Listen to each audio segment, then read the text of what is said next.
Life before Compass Rose, it was not the ideal situation. It was very difficult because I didn't really have a close relationship with my parents, and I was very insecure as a young kid. Because when I was in elementary and middle school, a lot of kids just really knew how to make your self-esteem go lower. And those insecurities didn't hurt a ton when I was that age. But as the years went on, it was a lot harder to handle those big emotions.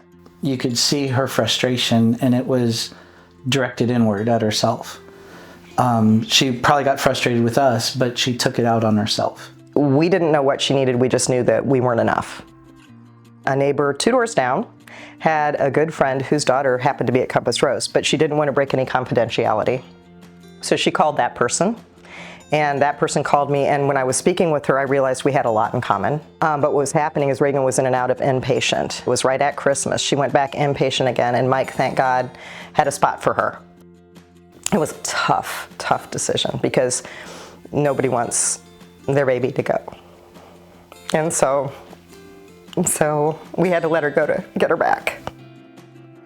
When I was at Compass Rose, at first, I didn't want to go to it because it was a Christian facility, and I remember just thinking, like, I don't want to go to a Christian place.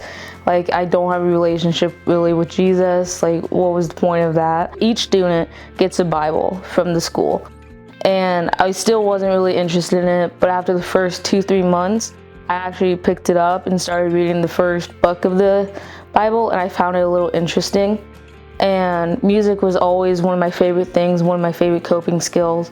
And so the worship at New Journey, the church we always went to, I really enjoyed it a lot more once I started paying attention. When she started getting active in the Christian aspect, and actually with all the staff and how they were so faithful, we started hearing it in our conversations. We heard joy in her voice when she would talk about some of the activities that she did that involved fellowship, and that made a huge difference. And so as her faith grew, we were able to relax because we knew that, she's on a good path. She was.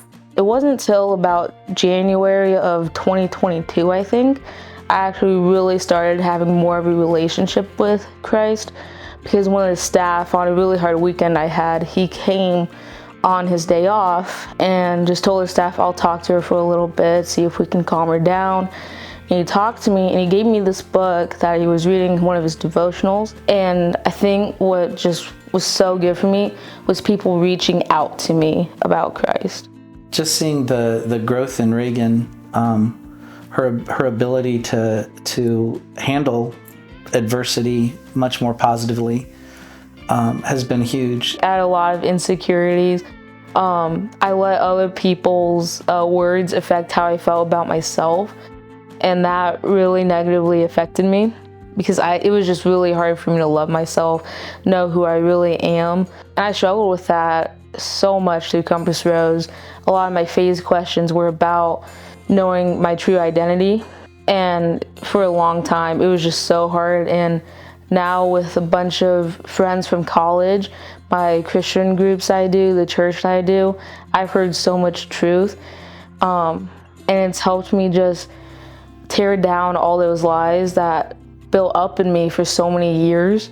And just now, like, I can stand so strongly in truth to know that I'm loved by Christ, that I'm forgiven in any sin that I have make, and I'm able to truly love myself and truly have peace in that.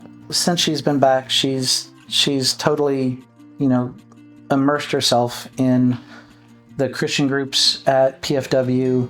The church she's in now, she's really involved with that. There's a lot of staff that I still keep in touch with, and out of the blue, sometimes I'll just text them one of the worship songs I played at my church service that day. I'll just text them that song, just tell them how amazing it was, how truthful it was, and just the good feelings that it brought up in me. And the staff's so happy to hear it. Like, one said, this brought so much joy to my morning. And it meant a lot to me because there were times at Compass Rose, I did not bring joy to their morning. So it made me really happy that we could have those conversations. That makes a difference too. When you finally are able to put that faith back into your child. You want them to be independent. You want them to be able to go and be healthy. And we see that now. I can continue growing. I've been having a lot more confidence in myself. Yeah, life's just awesome now.